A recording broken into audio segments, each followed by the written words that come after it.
The other thing that I've learned, by the way, I don't know if this is happening with you guys yet, but it's now happened with me several times, is that the couple's out of town. You know, with the way people live, and you know, Cleveland being a place people move out of, we've had. I'm not approving of that. I'm just, you know, fact of life. No, with a lot of times with the couple not living in the city here, I've now had several weddings that were planned, you know, with a couple of personal meetings, but a lot of Skype meetings. So I've been using Skype to plan some weddings, which is I've been finding very useful, especially when the couple's out of town. One of those traditions you talked about, the yachud, which is after the wedding when the bride and groom are supposed to go in a room alone. I actually kind of incorporate that in my non-Jewish weddings, but I usually have them, once we get to the place of the reception, have a little room with some of the hors d'oeuvres and let the bride and groom totally unwind alone. And then I always make sure they have water and then a nice drink in there, whether it's wine.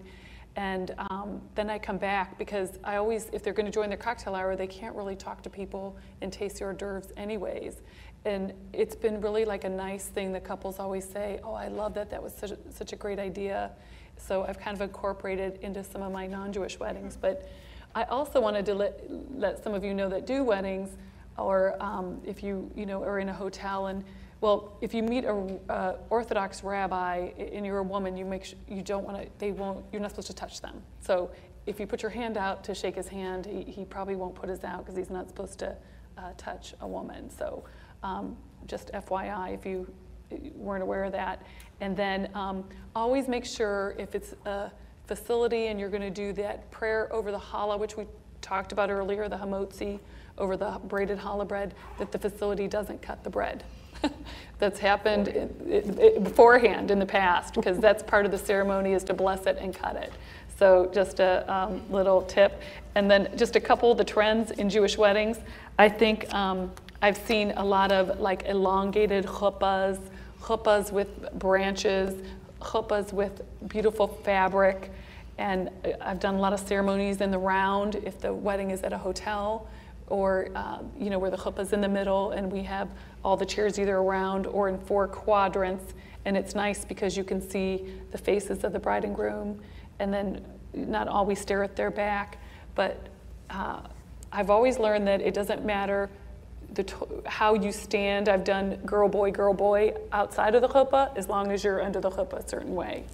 So you can be a little creative. And one of the weddings I remember that kind of is most memorable is I had a couple that they were divorced, and they went to a fundraiser, and this couple met, and they had a beautiful Jewish wedding. And after the ceremony, the kids came up to the chuppah after they broke the glass, and they sang and clapped and danced the parents out. And I always thought that was such a nice, lively part of the wedding. And then, let me see what else. I just had a couple things to go over.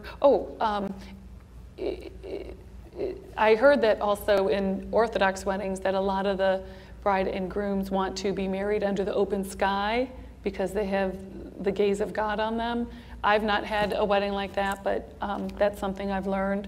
And as the rabbi said, the gold ring, or the ring, has to be solid. I did a wedding where the rabbi, it was a grandmother's ring, and he made the groom, you know, take $1 or $5 bill and buy the ring from him, because it is supposed to be owned by him. So I thought that was interesting. But the one thing too is Jewish ceremonies, what makes them different than other ceremonies or non-Jewish ceremonies is they're usually 20 minutes to 30 minutes long. And I did an Orthodox wedding. I was putting out the place cards, and I didn't want anybody taking them before the ceremony. And we were starting to put them out. We were doing a beautiful circle table, so they were going in a circle. And the next thing I heard, the glass break. And we were like throwing the cards out. It was 15, 20 minutes. It was so short. So they are short, and the difference is the girls stand on the right and the guys on the left, which is different then. So every once in a while when I'm doing a wedding, I have to think about that. But that kind of covers my notes. Quick question about the chuppah. I know it was mentioned earlier it has to be open on 4 sides. Is it true it must always be covered? Yeah, it's the chuppah is one of these customs that is, borderline law at this point. You can get married, you can be perfectly married without a chuppah altogether. It's a custom. But when you have one, it's usually open, like Abraham's tent, which is the Torah portion that we're reading this week, a tent to welcome, because it's supposed to represent the miniature sanctuary, the miniature holy place, temple that you're building as your new home. It represents the new home and the sanctity of the new home. But nowadays, chuppahs come in all shapes and sizes. One of the things that sometimes they have now a thing I learned about many years ago, a flying chuppah, a chuppah that's suspended from the ceiling, where nothing touches the ground at all. And also the other option with a chuppah is sometimes people prefer a chuppah that's being held. We actually have the poles for that, where they'll use the talit, a prayer shawl, or they'll use something else, and that either 4 people or 4 groups of people will be standing there holding the chuppah, in which case you've got a plan for the procession to come in and somebody opening the chuppah, and you have to have that rehearsed, otherwise that can get a little dicey up there. The important thing is that the bride and groom are under the chuppah, not anybody else. So if you're dealing with a prayer shawl or a chuppah of moderate size, which ours is in here, I don't know if how many of you noticed, but when I got up there, I took the little table that the wine was on and I pulled it back, because where it was, the bride and groom were going to be outside the chuppah. So I pulled it back almost instinctively, because it didn't matter if I was out the back. What mattered was that they were in the chuppah. So when you're setting up for the wedding, when you're setting it up, and you do need a table under the chuppah and a place for the ketubah, either an easel or if it's a small ketubah on the table. But you need a place for the wine. You need a place for the. I usually tell whoever's carrying the rings down the aisle to just, when they get up there, just to put the rings there, so I don't have to deal with them. I also don't let them leave it in a box, and I don't, that I just get it up there. So you need the little table. The table can be behind the rabbi or the cantor. It can be off to the side, as long as it's within reach, it's fine. But you want to make sure that the table's not in the front of the chuppah, because the bride and groom have to be inside. And then the only other thing, Vince, is for a reception, the only other traditional thing is that they usually dance the hora. And so I think it's important to always have a couple chairs on the dance floor somewhere or nearby that have arms on them, because when they're lifted up, and every once in a while you have a real tall guy that's really bouncing the chair. So I know the bride feels much more comfortable if there's arms. So that's always something I try to advise people on, that to be ready when that happens, just to have a couple chairs there. All right, excellent. We are running short on time, so in lieu of the shortage of time, I'd like the panel to help me choose our winners for our raffle prizes, and then our panel will be available for questions. Feel free to approach them about anything that might be on your mind. And if Renee does have time before her board meeting, anyone who would like a tour of the rest of the facility, including the chapel, she'll be happy to take you on a tour. So, Eileen, why don't you grab the first one, mix those around a little bit for us? All right, and we're going to give away the Cleveland Zoo passes, and these are going to go to Marie Campbell from Orencina's Creations. Is Marie still here? Very nice. All right, thank you. Congratulations. 4 passes to the Cleveland Metro Park Zoo, donated by Rachel Fuller from the zoo. We have several passes to the Maltz Museum. So, Rabbi, choose a winner for me.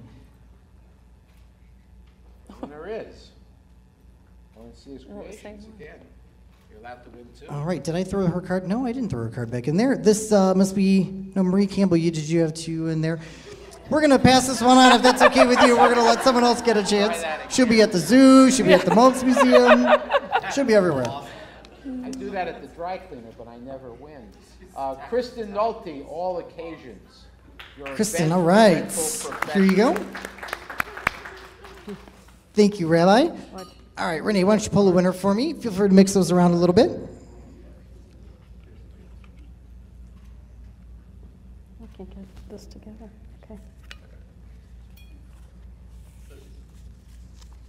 Sonia Scully from Marriott. All right. Thank you. They came all the way from there. Thank you. All right, Eileen, your turn again. I have 3 more. Melissa Metters from the from Serenity.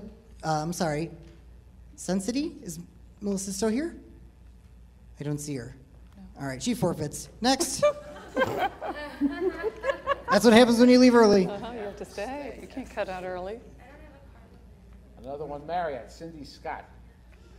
Cindy, are you still here? All right, Cindy, come on. Cindy recently relocated to Cleveland from from Florida.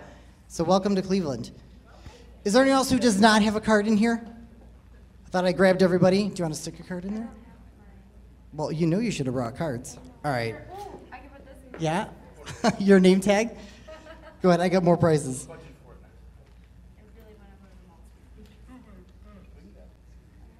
Where's the name on here? Oh, Cheryl Edwards from VIP Dreams. All right, very nice. Thank you, Very nice Cheryl. business card.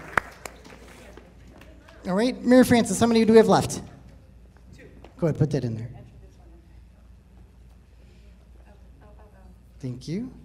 Thank you. All right, Eileen, mix them up a little bit. Pull me another winner. Oh my goodness. Too funny. All right, Jessa, it looks like you're going to the Maltz Museum. Yes. Will you come with me? All right, and I got one left. Rabbi, go ahead, do the honors for me.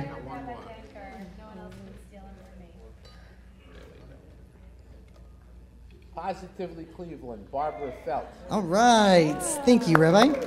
Congratulations, Barbara. All right, ladies and gentlemen, we certainly want to let everybody know that ISIS Cleveland will be having our membership drive December 13th. Take out your Blackberries, take out your iPhones, get your calendars up, mark it down. Isn't he adorable? December 13th, it's going to be at the Foundation Room in the House of Blues. Okay, look for the invitation. It should be arriving in your email boxes shortly.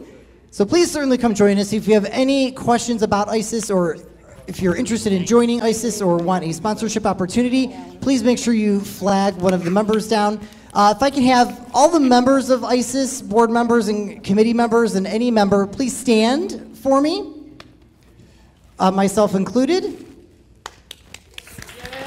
Thank you. But if you have any questions about joining ISIS, we certainly want to make sure that you approach one of us, and we'll be happy to tell you all the wonderful things going on within the organization, and what great opportunities there are for some recognition and to grow your businesses. So with that, I'm going to welcome you to approach our panel. If anyone has questions that you'd like to ask them, please feel free. And also, Renee will be doing tours of the facility if you'd like to see more of this great space. Thank you, ladies and gentlemen. We appreciate it. Enjoy the rest of your evening. This podcast has been brought to you by Rock the House, your source for production, entertainment, and multimedia solutions. rthgroup.com